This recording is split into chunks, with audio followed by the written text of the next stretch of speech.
4-4-də deyir məsələləri həll eləyin. Anam 700 qram fındıq, 300 qram qoz, 1 kiloqram 500 qram badam, 2də 1 kiloqram da fıstıq ləpəsi aldı. Anam cəmi neçə kiloqram ləpə aldı? Biz bilirik ki, ümumilikdə belə bir 2də 1 hissəsi varsa, yəni hissə sözünü biz görürüksə, anında həmin o yazılanın aşağısında bir çəki vahidini nəzərdə tuturuq. Yəni kiloqramın aşağısında hansı çəki vahididir? Qramdır, düzdürmü?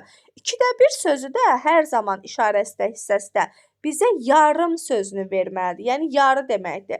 Kiloqramın da yarısı nə olar? Təbii ki, qram olar da, düzdürmü? Olacaq deməli 500 qram burada da. Yəni bu 2də 1 kiloqram, 2də 1 kiloqram bərabərdir 500 qrama. Çünki yarısı da axı. Kiloqramın da yarısı nə ilə ifadə olunur? Qramla ifadə olunur. Sonra nə deyir? Anam neçə kiloqram ləpə aldı? Əla. 500 qram idi. Bunu hesablamışdıq, tapmışdıq. 700-dür. 300-dür. Bir də 500-dür. Düzdürmü? Aha. 500-dür. 700, 300, 500. Üstə gəl. Axı burada da 2də 1 hissəsi də var idi axı.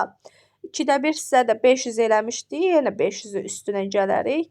Cəmləyərik, görək nə qədər imiş. 700 üstə 300, 1000. Üstə 500, 1500.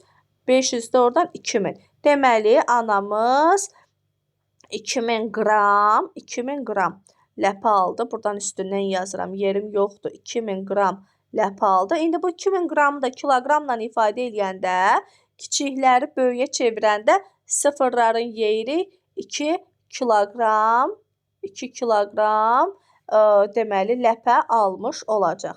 Deməli, misalda nə edirik? 700 üstə gəl 300, üstə gəl 500, üstə gəl 500 çəkilərini bir-bir toplayacağıq. Cavabı alacaq 2000 qram. 2000 qramı da kiloqrama çevirəndə 2 kiloqram olduğunu bilmiş olarıq.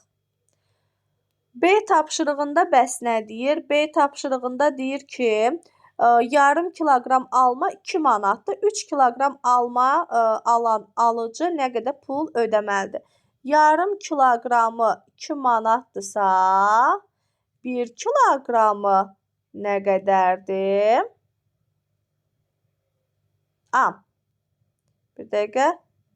3 kiloqramı, daha doğrusu 3 kiloqramı sual manat, düzdürmü? Nə edirik? Tənasiblə hesablayırıq. 3-ü 2-yə vuranda neçə edir? 6 manat. 3 vurulsun 2 elədi 6 manat. Deməli, yarım kiloqramı 2 manatdırsa, 3 kiloqramı da 6 manat olacaq bizim almamızın.